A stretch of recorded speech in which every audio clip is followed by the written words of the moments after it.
Good morning, everyone, and welcome to today's keynote address for the 2015 Idea City Festival. I'm Lisa Phillips, director of the New Museum of Contemporary Art. And it's fitting that we're here at Cooper Union on the Bowery in downtown Manhattan. It's on this spot, as you know, that President Lincoln made his famous Cooper Union address that changed the course of history.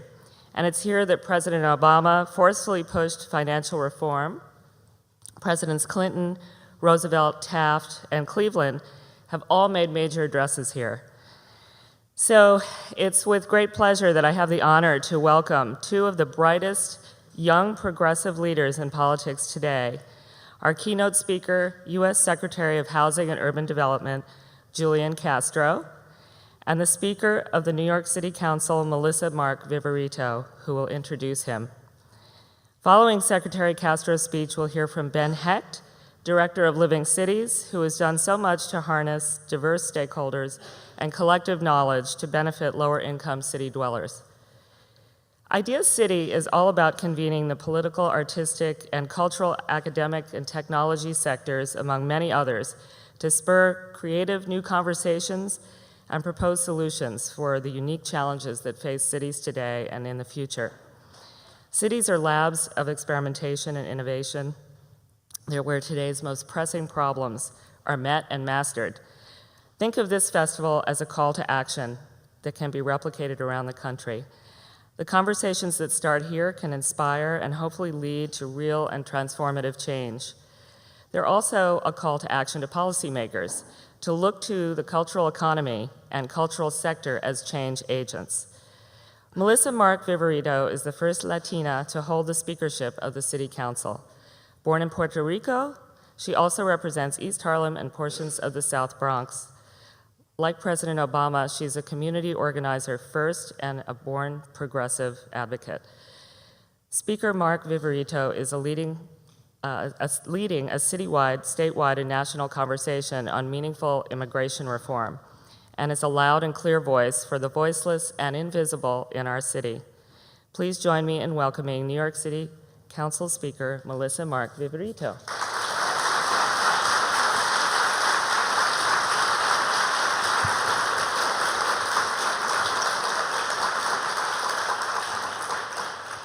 Buenos dias.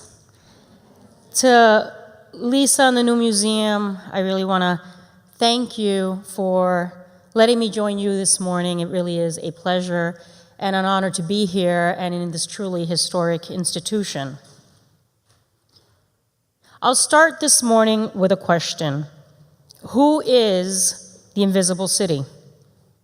Is it the busboy who clears the tables, washes the dishes, or pours the water at our restaurants?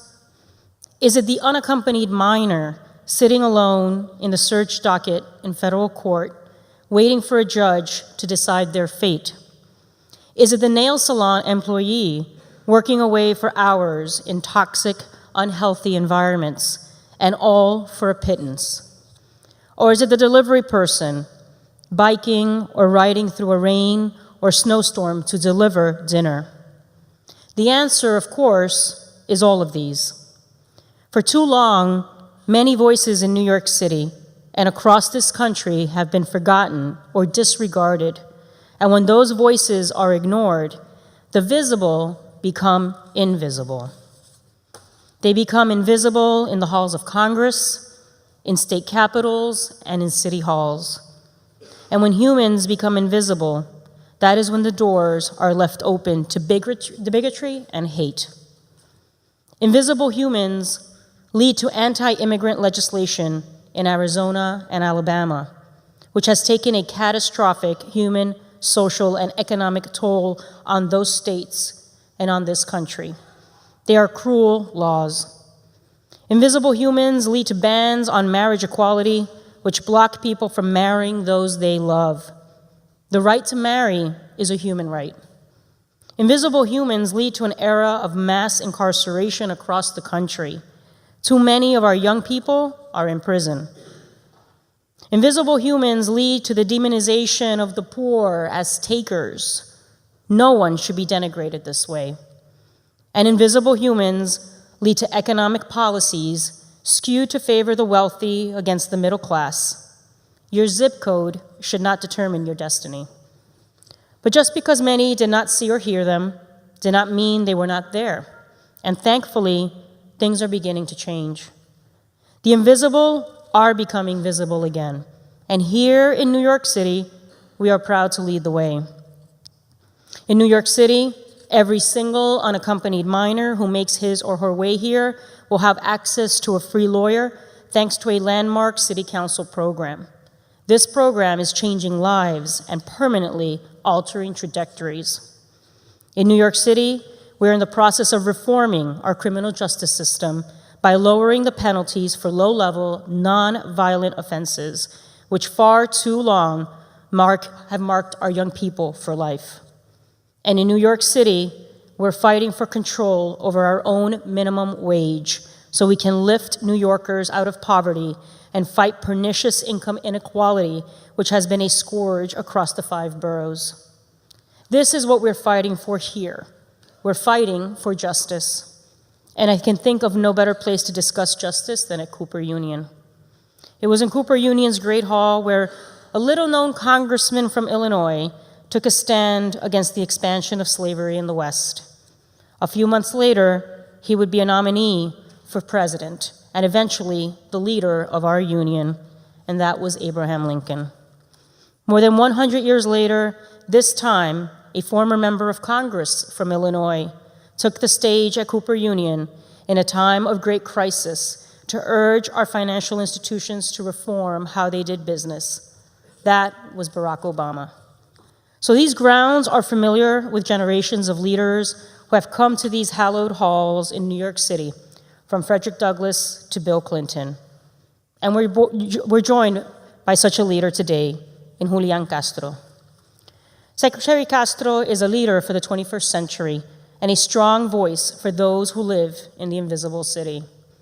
A 3-term mayor of San Antonio, Secretary Castro has gained widespread acclaim for his innovative, thoughtful, and creative approach to governance. He is a doer. It was his outside-the-box thinking which brought hundreds of millions in new investments to San Antonio and what helped lead the revitalization of downtown San Antonio.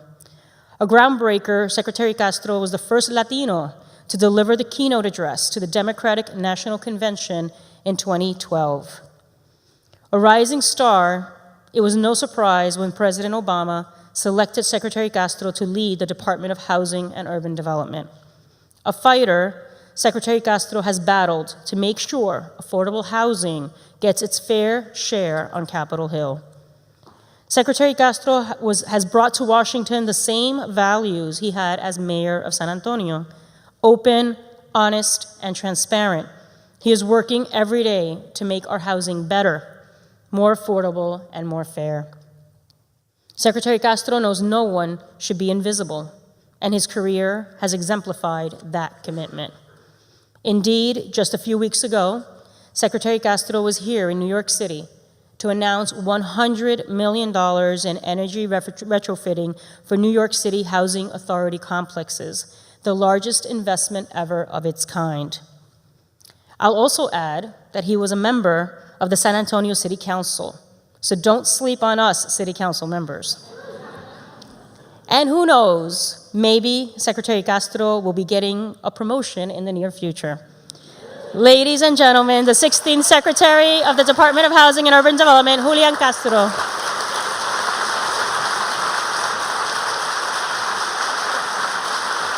Thank you.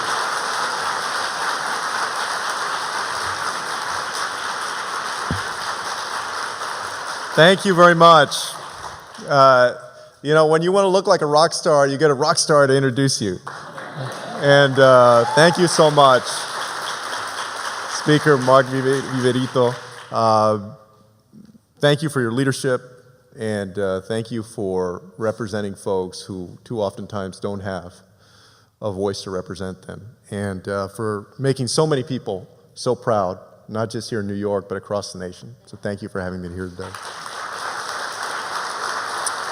I also want to, of course, thank Lisa Phillips, James Keith Brown, Saul Dennison, and everyone with the new museum for inviting me to join you this morning. I also want to say, Lisa, that you've solved a mystery for me. I didn't know whether it was Bowery or Bowery, but it shouldn't surprise me. That's right, in between college and law school, I was a legal assistant at White & Case, the law firm, and one day I was taking the subway, and the station that we came to was spelled Houston, and I'm from Texas, so of course I thought it was the Houston station, and then the conductor said, "We're approaching the Houston station." What in the world? So I should have known that it wasn't Bowery, it's Bowery. But it is always fantastic to be here in the world's premier city, in New York City. I want to thank everyone at the new museum. You've done a remarkable job of bringing together a wide-ranging group of thought leaders, and I appreciate the chance to offer my perspective today. This conversation truly is taking place at an important moment for our nation and our world. We're living in a century of cities, a time when human beings around the world are urbanizing at a breathtaking pace. It's happening in China, in India, throughout Africa and Latin America, and of course, right here in the United States. The Census Bureau projects that by 2050, our nation's population will grow by 80 million people, 60 million of whom are likely to live in urban areas. Why, throughout history, and why now, are they coming? I think there's one word. The best answer is opportunity. Cities are rich with possibility. They're places where imagination and innovation can be brought to life. They foster incredible human connections, creativity, and culture. They're where progress often begins and where many times the future happens first. Our responsibility now is to ensure that every American has the chance to contribute to this growth and prosperity, because right now, all of us know that that's not the case. Many of our fellow citizens are still trapped in the pain of poverty, and let's face it, to borrow your conference theme, the poor are too often invisible.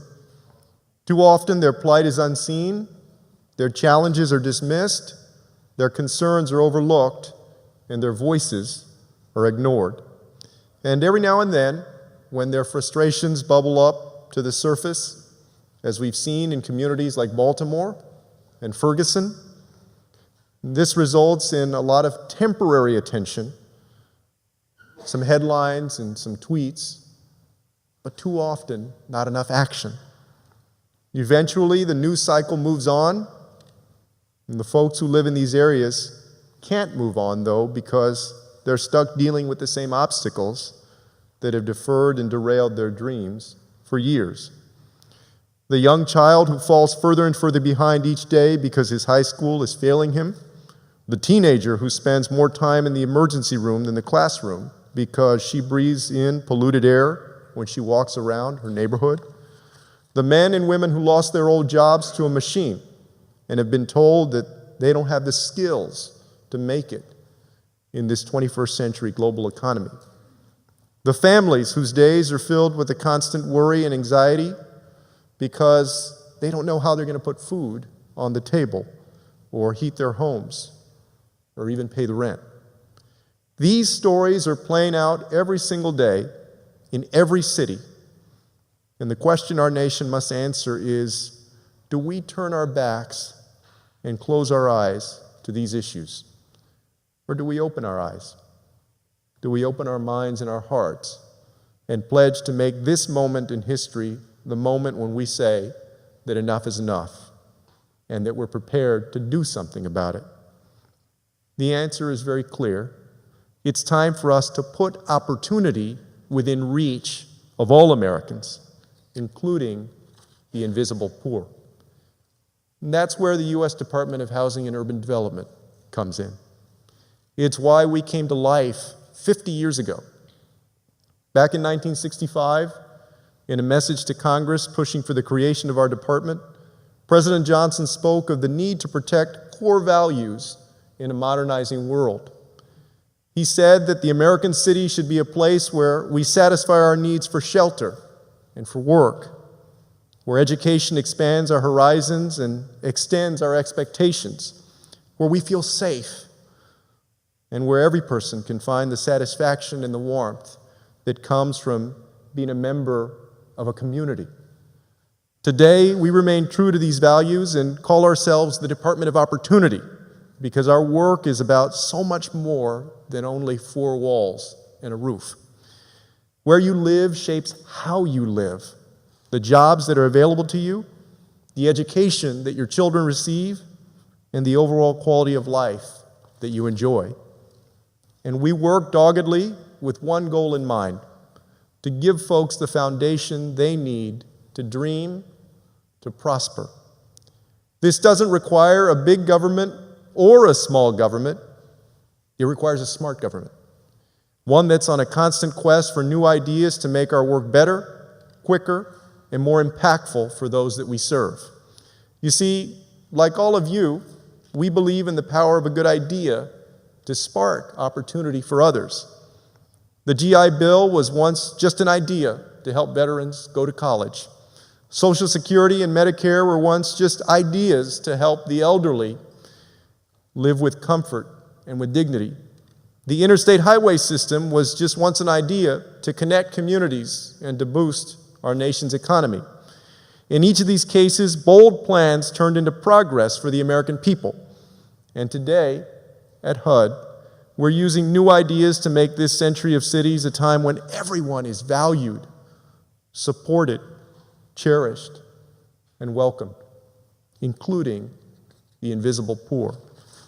The first step in creating cities of opportunity is basic, but it's a powerful mission: ensuring that every American has a place to call home. The fact is that tonight, across our nation, there will be families and veterans sleeping on sidewalks, on benches, in subway stations, and we must never give in to the notion that homelessness is just an accepted part of the urban backdrop, like a bus stop or a mailbox. That's why we've embraced an idea that's relatively new to government.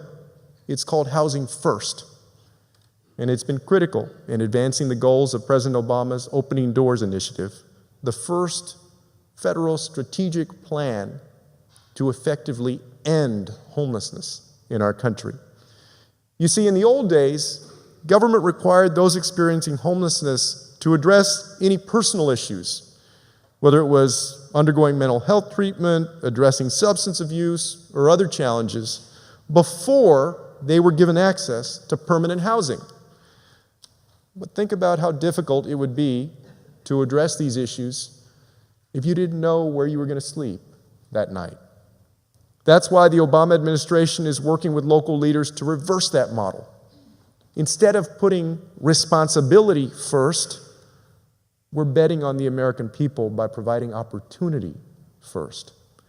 The Housing First approach provides immediate access to permanent supportive housing, giving folks the stability and security they need to successfully address any other challenges in their lives. And this approach is working. From 2010 to 2014, we've seen a 21% drop in chronic homelessness across our nation. And veteran homelessness has dropped by 33%. In fact, New Orleans just became the first major American city to announce that it had effectively eliminated veteran homelessness within its bounds. This progress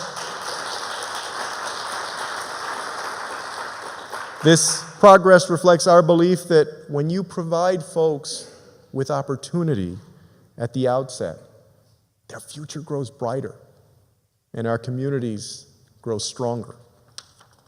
And we'll continue to work with partners on the ground to apply the Housing First concept in every community so that all Americans have a chance to secure housing where they can rest their head at night, raise their family, and ultimately achieve their dreams. The second step in creating cities of opportunity is ensuring that this housing is surrounded by strong communities. Too often in the past, when it came to neighborhood revitalization, the federal government would plan for local leaders instead of with local leaders. It was a one-size-fits-all approach that many times fell short because the needs of New York are different than the needs of New Orleans. The Obama administration came in with a new idea and a new approach, saying that it's time to put local leaders in the driver's seat. Our Choice Neighborhoods effort is doing just that. It's giving communities a voice, as well as the tools that they need to plan for their development and the resources to actually bring their vision to life. And local leaders are seizing this opportunity by replacing obsolete housing with vibrant new housing, by leveraging investments to develop new retail businesses, by strengthening early education and local schools, by improving transportation, and by increasing access to job training and to employment. Choice neighborhood developments are creating more than 10,000 units of housing and are linking these developments to other community assets that families need to truly thrive. In the Dorchester neighborhood of Boston, in addition to housing, local leaders have redeveloped an abandoned meat factory into a new food service incubator that's creating nearly 150 jobs and several local startups. In the Yesler neighborhood in Seattle, the Gates Foundation is partnering with the local housing authority, the school board, and other local leaders to focus on education. This includes after-school tutoring for 400 children. And from 2011 to 2013, science scores for fifth graders in that program rose from 15% that were meeting the state standard at the beginning to nearly 60% in 2013.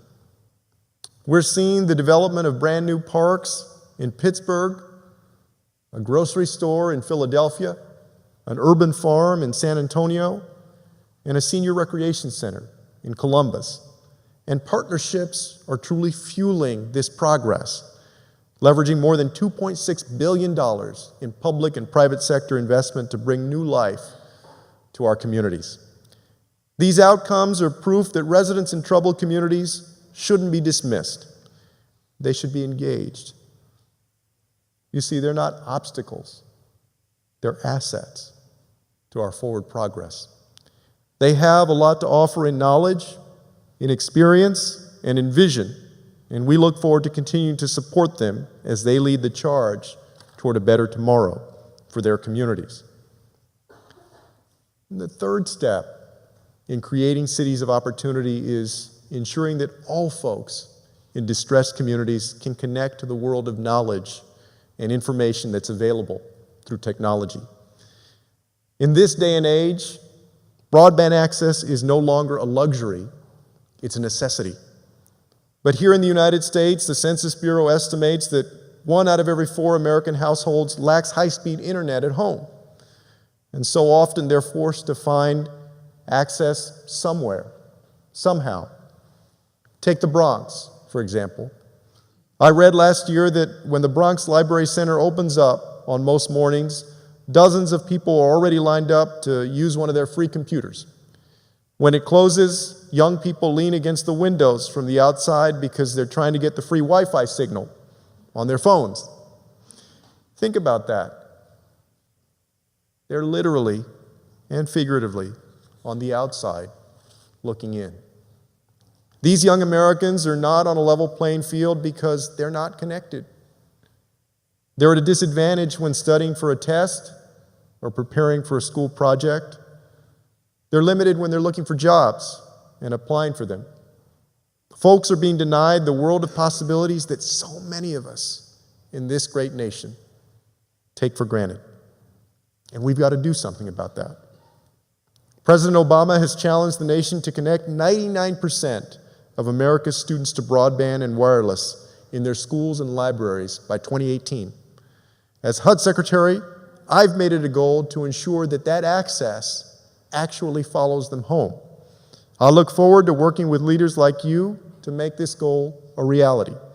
Together, we can shape a future where nobody is left behind and where every person has the chance to get ahead.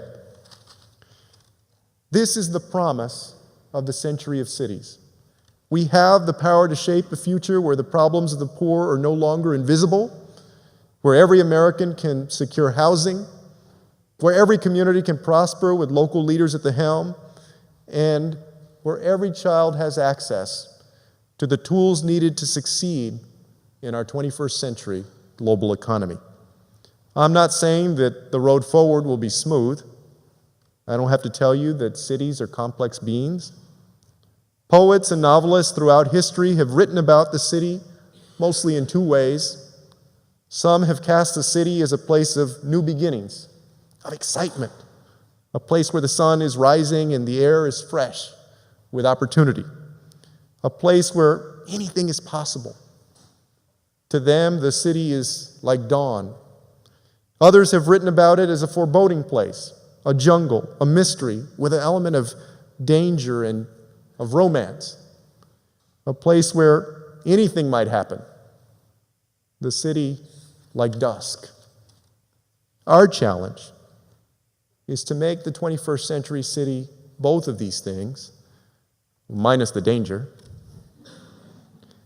places of enormous opportunity for individuals willing to work hard and with a vibrancy and character that you can't find just anywhere.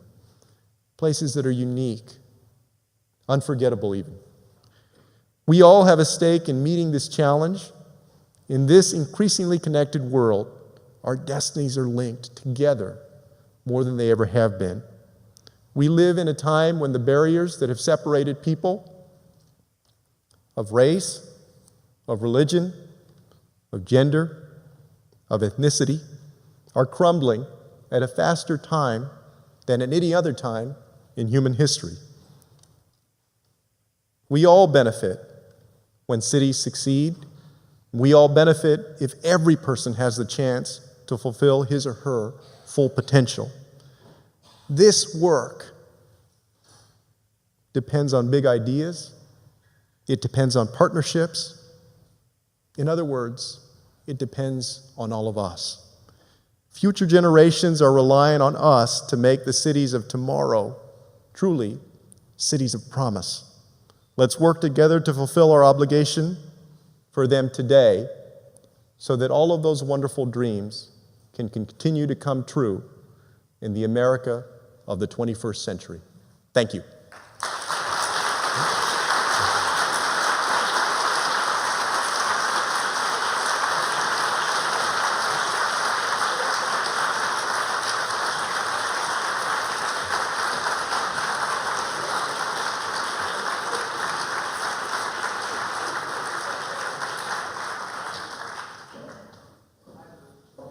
Pretty good, right? So what a pleasure to be able to have those two leaders here in the room with us. Clearly, when you look at those two folks, the speaker and the secretary, you see the future leaders of America. But unfortunately, if you look at the demographics of the US today, we are not on a road to be producing a whole lot more of those types of leaders that you just heard from. If you look at the pace of change in the US over the last 40 years, and you say in 2040, we will be a majority non-white nation, on the pace of change that we've been on over those last 40 years, that majority will have significantly less income than the current majority. They'll have significantly less wealth than the current majority.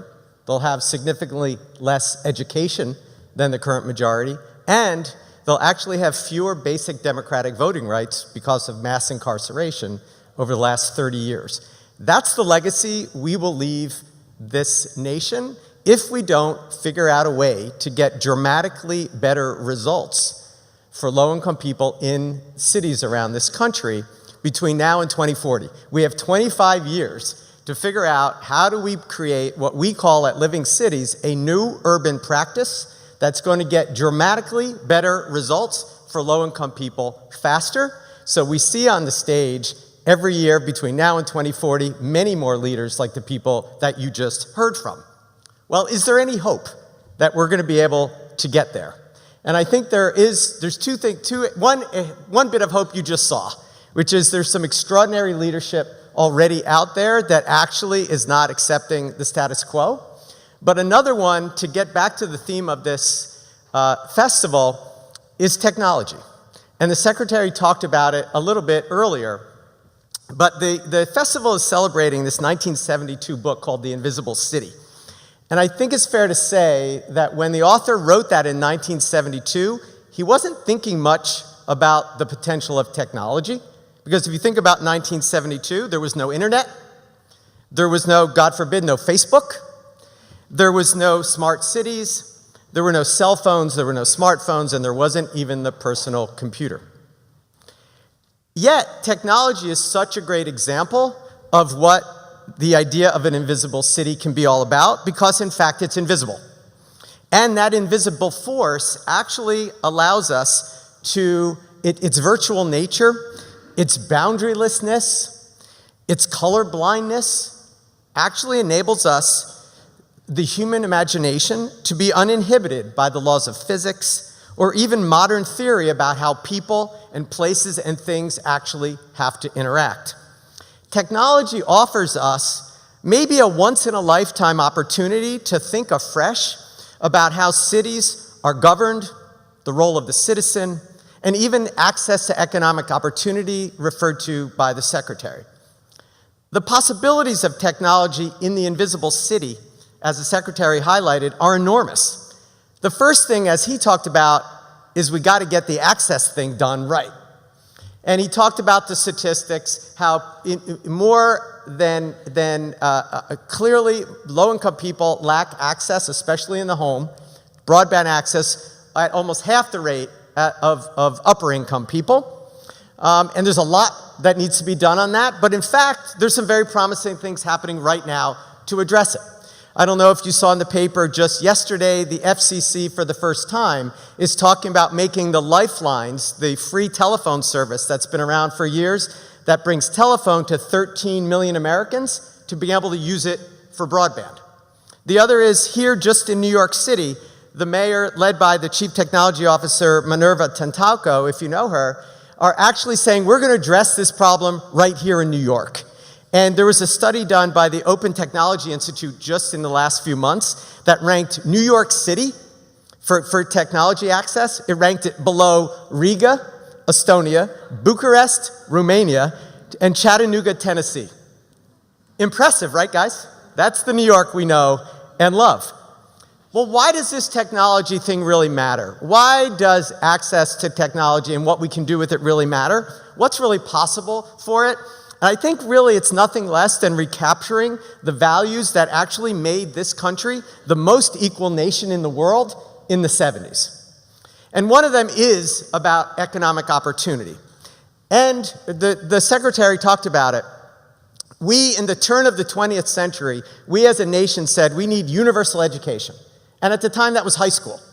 And we spent the money, we made the political choices we need to make to ensure that there was universal public education. But right now, as we all know, what's really needed is universal college education. We know that if you graduate college, you end up with $1 million more in a lifetime in earnings than if you don't graduate high school. And with technology, there are things that we can do, if we're committed to it, that can really change that. So right now, about 36% of white folks finish college. Half that amount of people of color. And again, on the rate of change that we've been on, it's not going to change much between now and 2040. But with technology, whether it's massive online courses that if you could actually get credit towards a degree, or access to the best teachers and faculty around the world, we are on a road to a $10,000 college degree. We just have to have the will and the technology access to be able to get there. The other thing that technology can do is it can really return us to the robust participatory democracy that we were built on. hundreds of years ago. Why people came to this country, because they had no right to be a part of their own government. So one of those ways is participatory budgeting. And here in New York, as many of you may know, just last month, 24 city councilmanic districts did a participatory budgeting process. You know, is it the way we're going to save money, be more efficient and all that?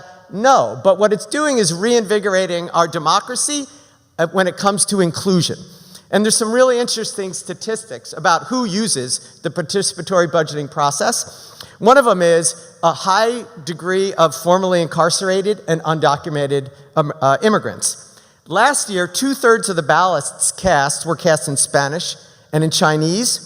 39% of the households had incomes of $35,000 or less, versus 21% of those households who actually vote in an election. But the other thing that technology can do is it can make the overall planning for the future much more inclusive.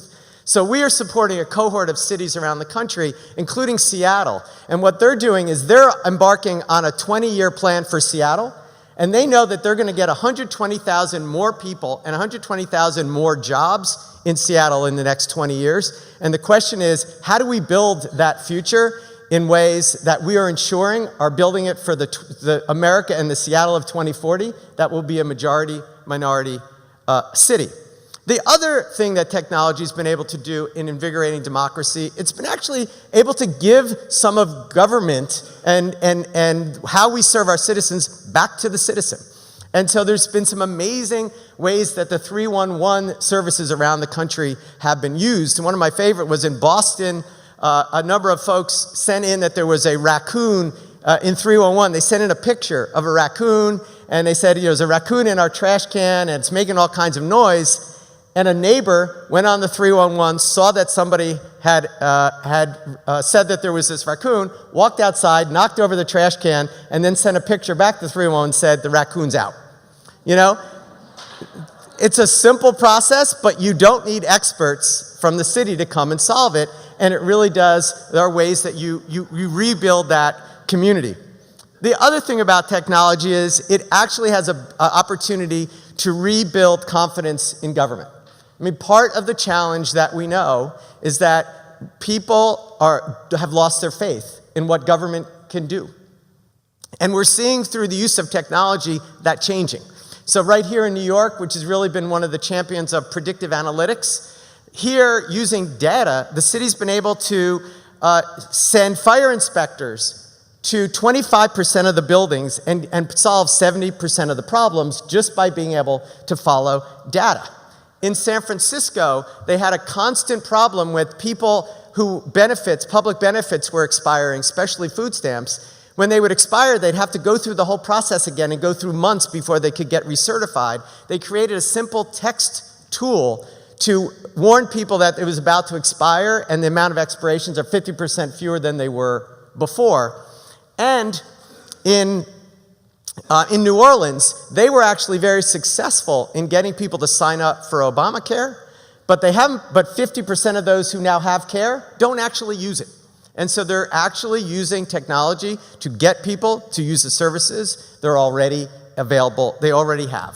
So technology could be a major way to make the invisible visible, but it comes with caution. And Aldous Huxley said many years ago, technological progress has merely provided us with more efficient means for going backwards. And I think it's possible. You know, today technology like robots in the workplace are really changing the nature of work. There was a book recently written called The Second Machine Age, for some of you who may have seen that. And there was a quote in it that said, there's never been a worse time to be a worker with only ordinary skills and abilities, because computers, robots, and other digital technologies are acquiring these skills and abilities at an extraordinary rate.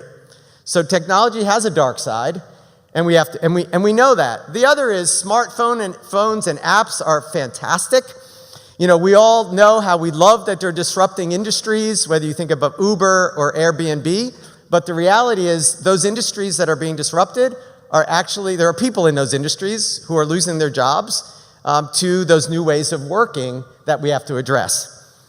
And finally, you have the NSA and surveillance and even your own Google searches, where essentially the idea of privacy in the 21st century is radically different than the ideas of privacy in the 20th century. So technology gives us power, but it does not and it cannot tell us how to use that power. That is up to us. That's the invisible challenge, to do the right thing with technology, to harness technology in a way to ensure that we're creating this new urban practice that's going to get dramatically better results for low-income people. So we have an America in 2040 that has the same values, the same power, the same places of opportunity that it had for almost 300 years that it's been here. Thank you very much for being a part of this.